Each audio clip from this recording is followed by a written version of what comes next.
Welcome. I'm Antot, an artist and researcher. Today, we'll be creating a relief using a new technique in painting and sculpture. The inhabitants of the Mediterranean coast are familiar with the composition of this material. It's the fibers of the Posidonia ocherica marine plant. I've used this remarkable material in relief painting and sculpture, and I'm very impressed with the results. It truly is an ideal material for artwork. I've worked with this material for years, conducting various experiments to discover its unique properties, which have enabled me to create stunning works of art.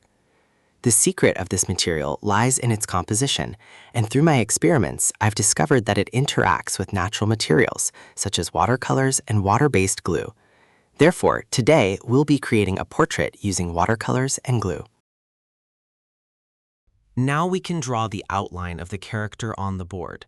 After that, we place these fibers on the board. We choose the appropriate balls of fibers and place them on the board. We must choose the appropriate ball size for the eye, for example. As for the rest of the parts, we can choose large balls and cut them in half or split them and place them on the outline. When the work is completed in principle, we start to put glue on the board or put glue on the fibers and place them in the planned place, and we start working. The choice of the size of the fibers and placing them in the appropriate place depends on skill and accuracy. The method depends on the artist's feeling with the work. The method of working with these fibers is similar to the method of drawing and the skill that the work needs. When we glue and attach the fibers, we begin to reveal the character's face. As for the fibers, when you handle them, you will notice that there is some difference in the fiber composition. There are fibers with coarse hairs, and there are fibers with hairs. Yes, somewhat. You will also notice the color of the fibers. There is a dark brown color, and there is a yellowish brown color. I still do not know the reason, but it seems that the difference is in the environment in which they were formed, perhaps in the degree of depth of the sea, or something similar, or perhaps because there are different types of Posidonia plants, or of a different genus. What puzzled me is that these fibers that are in the shape of a ball are a ball due to the marine turbidity at the bottom of the sea, and they are remnants of the Posidonia plant. What puzzled me is why I find a ball different from another ball. For example, there are balls with hairs. Yes, all of them with the same hairs, and I do not find a single hair that is coarse, and likewise the opposite in the coarse balls. The important thing is that this is a note I wanted to say in this video, and from here some different techniques are happy in forming the character by placing the appropriate fibers in the appropriate place, like I put part of the soft fibers in the mouth.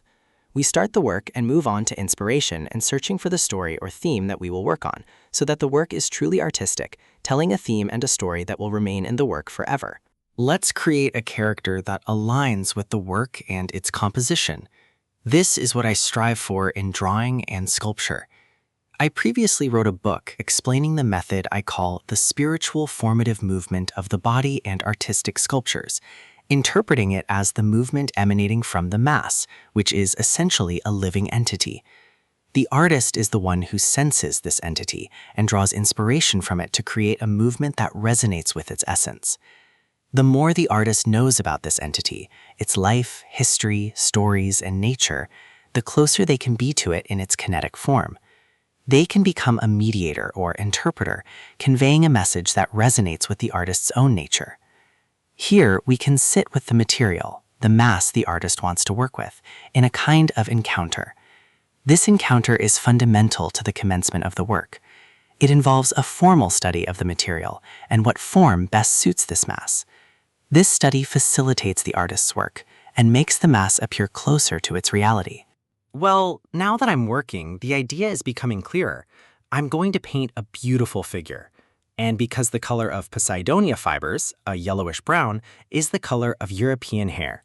Since classical art originated there, the closest I can see is that I'll paint such a figure, a European one.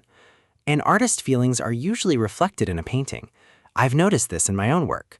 When I paint a face, people say, "It looks like you," even though I haven't painted myself, but a figure completely unlike my own appearance.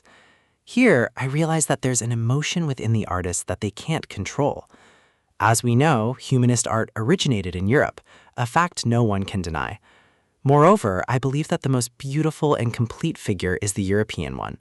There's a harmony in the skin and hair colors, which gives the European figure an excellent quality.